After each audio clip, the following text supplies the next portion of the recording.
আসসালামু আলাইকুম। আমি সাজেদুল ইসলাম। আমাদের ছাদ বান্ধা কমপ্লিট, পাইপের কাজ চলতেছে। আগামীকাল ঢালাই দেব।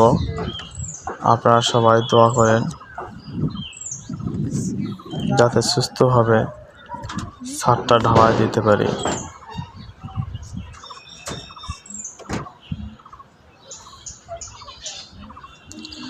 সবাই ভিডিওটা শেয়ার করবেন, কমেন্ট করবেন, আর আমার চ্যানেলে নতুন হয়ে থাকলে পেজটা সাবস্ক্রাইব করে দেবেন।